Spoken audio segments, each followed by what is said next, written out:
Halo warga pemuja Tuhan, pemuja pohon ciplukan, pemuja pohon nangka, ataupun pemuja sendok garpu.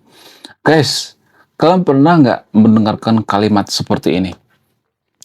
Agama Buddha itu Tuhannya Siddhartha Gautama ya.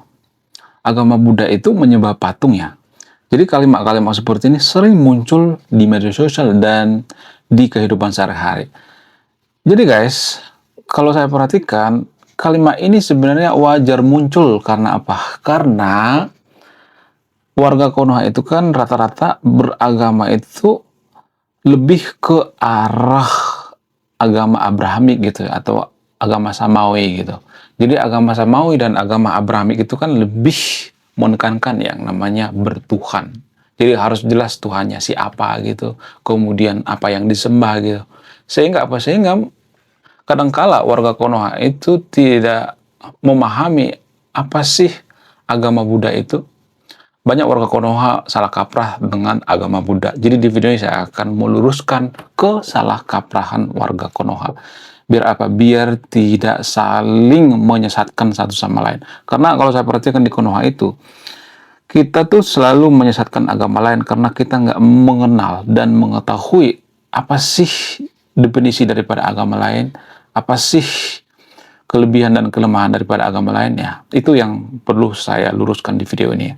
Kemudian selain itu, banyak juga warga Konoha berpikir bahwa agama Buddha ini adalah agnostik. Nah, yang jadi pertanyaan, apakah agama Buddha ini agnostik? Karena banyak warga Konoha berpikir agama Buddha ini kan nggak terlalu fokus pada Tuhan ya. Sehingga banyak warga Konoha berpikir kayaknya agama Buddha ini agnostik deh. Soalnya kan agama Buddha ini nggak terlalu teistik gitu ya.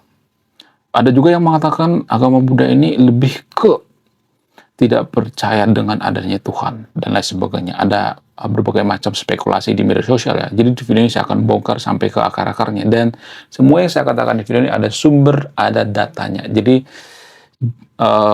kalau mau bantah, bantah pakai data. Kemudian selain itu, kalau saya perhatikan, agama Buddha ini adalah agama yang sangat-sangat luar biasa.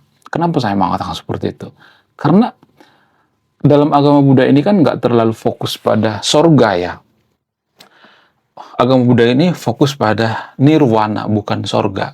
Nah, walaupun agama Buddha ini tidak mengiming-imingi sorga, kalau lu berbuat baik, lu masuk sorga, kalau lu melakukan ini, lu masuk sorga, kalau lu menolong orang, lu masuk sorga. Nggak ada imbalan atau iming-iming sorga. Tapi, agama Buddha ini tetap setia dengan agama Buddha.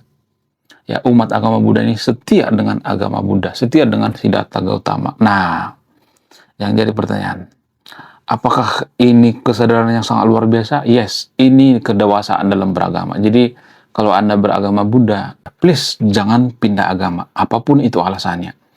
Jangan pernah pindah agama. Karena apa? Karena agama Buddha itu agama yang mengajarkan kesadaran, agama yang mengajarkan berpikir rasional, agama yang mengajarkan berpikir waras. Jadi please jangan pindah ke agama lain, tetaplah beragama Buddha.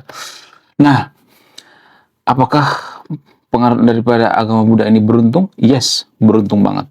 Ibarat beli mobil, kita itu membeli Lamborghini. Lamborghini biasanya tidak terlalu suka dipamerkan, tidak terlalu suka nyari umat gitu. Jadi agama Buddha ini agama yang sangat-sangat prestisius sekali ya. Agama yang sangat luar biasa. Makanya jangan sampai pindah ke agama lain. Tetaplah beragama Buddha. Anda harus percaya diri bahwa agama Anda itu sangat luar biasa. Karena saya sudah membaca berbagai kitab suci. Saya tidak menemukan sesuatu hal yang luar biasa seperti yang ada di dalam agama Buddha. Nah, yang jadi pertanyaan, apakah agama Buddha ini bisa dikatakan teistik? Apakah agama Buddha ini non-teistik? Apakah agama Buddha ini sama seperti agnostik, ateis, dan sebagainya? Bagaimana fakta yang sebenarnya? Siapa Tuhan agama Buddha?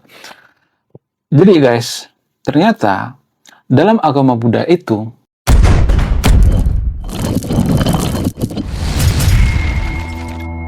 mereka tidak fokus dengan yang namanya Tuhan.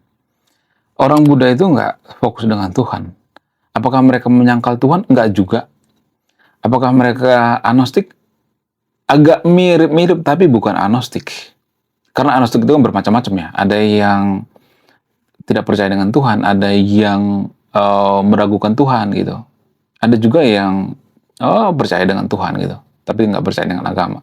Tapi kalau saya perhatikan, agama Buddha ini lebih ke non-theistic. Sekali lagi saya katakan, non-theistic. Apa sih theistic? Theistic itu sama seperti agama Abrahamik, agama Samawi, agama Kristen, dan lain sebagainya. Ya, Tuhannya jelas gitu ya. Menyembah Tuhan yang Maha Esa gitu. Bagaimana dengan agama Buddha? Agama Buddha juga sebenarnya tidak menyangkal yang namanya adanya Tuhan ya, tapi tidak berfokus pada Tuhan.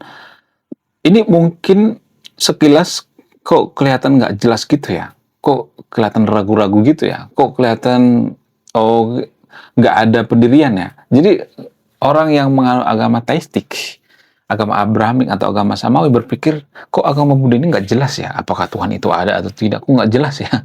Tapi percayalah, agama Buddha ini berasal dari perenungan yang sangat-sangat luar biasa.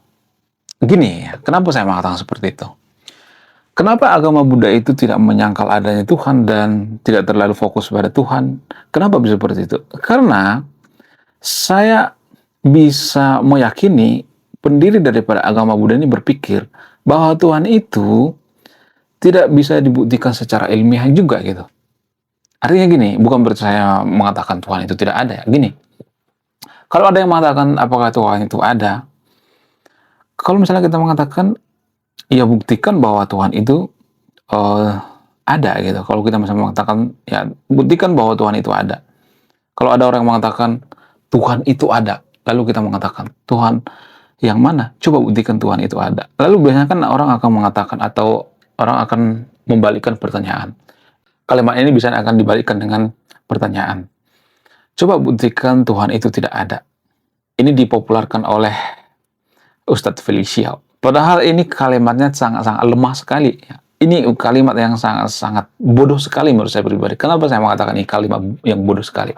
Karena yang mengatakan Tuhan itu ada, beban pembuktiannya sama orang yang mengatakan Tuhan itu ada. Contoh misalnya, kalau misalnya nih, katakanlah di sini ada kuda lumping misalnya, ya, di sini ada kuda lumping. Yang membuktikan kuda lumping ada di tangan saya ini siapa? Yang mengatakan ada kan? Kalau kita ibaratkan dengan kuda lumping misalnya, yang mengatakan kuda lumping di sini ada kan, yang membuktikan itu ya dia kan. Beban pembuktian bagi yang mengatakan Tuhan ada, bukan yang mengatakan Tuhan tidak ada. Kalau yang misalnya nih mengatakan Tuhan itu tidak ada misalnya ya, atau ateis misalnya, ya dia kan nggak ada beban pembuktian. Bukan berarti saya mengatakan Tuhan itu tidak ada. Disclaimer-nya, saya tidak menggoncang iman yang ada dalam videonya, pelan-pelan ya. Karena gini guys, kalau kita tidak pernah menyadari hal ini, kita akan bisa keracunan agama. Kita bisa keracunan agama guys, tanpa kita sadari. Ya kita bisa keracunan religion juga gitu ya. Jadi kita harus mengalami pencerahan gitu ya, sesuai dengan jargon daripada agama Buddha. Kita harus mengalami pencerahan. Jadi hanya orang-orang yang mengalami pencerahan lah yang bisa memikirkan sejauh ini. Agama Buddha berpikir ya kita tidak tahu betul apakah Tuhan itu ada atau tidak gitu. Karena yang membuktikan Tuhan itu ada kan nggak bisa dibuktikan secara ilmiah juga gitu. Kalau misalnya kita menyangkal Tuhan itu tidak ada, ya kita nggak bisa membuktikan secara ilmiah juga gitu. Jadi karena nggak bisa dibuktikan secara ilmiah, lebih baik kita jangan fokus ngurusin Tuhan. Jadi ini sangat tercerahkan sekali gitu ya pemikirannya, luar biasa. Dulu saya waktu kecil berpikir kayaknya agama Buddha ini nggak jelas gitu, Tuhannya apa gitu. Karena saya mengambil dari sudut pandang agama teistik atau agama samawi gitu. Jadi boleh dikatakan bahwa agama Buddha itu adalah agama non-teistik ya. Bukan agnostik, bukan ateis, tapi agama non-teistik. Nah, selain itu ya tanpa kita sadari, warga Konoha itu kan sebenarnya ya butuh kepastian apakah Tuhan itu ada atau tidak. Jadi kalau misalnya ada yang mengatakan bahwa Tuhan itu ada, sebenarnya kalau kita melihat dari sudut pandang paling rasional, ini terlalu dini gitu. Kenapa saya mengatakan ini terlalu dini? Saya akan ngambil perumpamaan di zaman dulu ya. Misalnya nih ya, Kenapa saya mengatakan kalau ada yang mengatakan bahwa Tuhan itu ada, itu terlalu dini gitu. Contoh misalnya, di zaman prasejarah atau di zaman manusia purba, ketika ada yang bertanya, siapa yang menciptakan petir, siapa yang menciptakan bumi ini, siapa yang menciptakan angin, siapa yang menciptakan hujan, dan sebagainya. Jawabannya apa? Roh halus atau arwah nenek moyang kita yang menciptakan. Itu zaman manusia purba. Nah, seiring berjalannya waktu ya, yang masuk ke zaman batu gitu ya, zaman logam dan sebagainya. Kalau saat itu ditanya siapa yang menciptakan bumi, siapa yang menciptakan segalanya gitu, siapa yang menciptakan hujan dan sebagainya. Biasanya mereka akan menjawab, ya itu tercipta karena apa? Karena ada sesuatu di luar sana, ya ada sesuatu yang punya kekuatan goib gitu ya, kekuatan yang luar biasa gitu. Ya bisa seperti hantu dan sebagainya gitu. Kemudian seiring berjalannya waktu, ketika ditanya ya pada zaman dewa-dewi gitu, siapa yang menciptakan bumi, siapa yang menciptakan petir, siapa yang menciptakan langit dan sebagainya. Ya zaman itu jawabannya yang menciptakan itu adalah dewa-dewi. Ada dewa petir, ada dewa angin, ada dewa hujan, ada dewa bumi dan sebagainya. Kenapa? Karena jawaban pada saat zaman itu jawaban yang sangat luar biasa, sangat jenius gitu. Ya kemudian pada saat zaman agama Samawi ya, pada saat zaman agama Samawi, siapa yang menciptakan langit, siapa yang menciptakan bumi semuanya? Ya Tuhan yang Maha Esa. Ya agama Kristen mengatakan seperti itu. Ya agama mayoritas di Konoha juga mengatakan seperti itu. Agama Yahudi juga mengatakan seperti itu. Agama Samawi itu dimulai dari agama Yahudi kan. Yang menciptakan segala itu Tuhan yang Maha Esa. Nah, seiring berjalannya waktu ya, ketika zaman modern seperti sekarang ini, siapa yang menciptakan petir? Oh, petir itu terjadi karena pengaruh daripada muatan listrik. Ada muatan listrik ternyata di awan. Kemudian hujan itu terjadi karena apa? Karena awan. Ya, air laut menguap ke atas, ya jadi awan, jadi hujan gitu. Kemudian siapa yang menciptakan bumi ini? Lalu Stephen Hawking mengatakan yang menciptakan bumi ini gak ada unsur daripada tangan Tuhan gitu. Nah, yang jadi pertanyaan, apakah ada satu jawaban yang tunggal? Nggak ada kan? Jadi itu artinya kita tidak bisa menyimpulkan, oh bahwa Tuhan itu ada gitu. Kita nggak bisa menyimpulkan. Dan ini menurut keyakinan saya sudah dipahami oleh pendiri agama Buddha. Makanya saya katakan agama Buddha ini sangat luar biasa, agama yang sangat-sangat tercerahkan gitu. Jadi kalau ada yang ngotot bahwa Tuhan itu ada, coba definisikan Tuhan. Tuhan kan nggak bisa didefinisikan. Dari sudut pandang agama lokal, beda lagi kan definisi daripada Tuhan. Jadi kalau sesuatu itu tidak bisa dibuktikan secara ilmiah, susah didefinisikan gitu. Berbeda-beda gitu. Dari sudut pandang agama lokal, Tuhan itu alam semesta. Ya, dari sudut pandang agama personal, ya Tuhan itu Maha Esa gitu.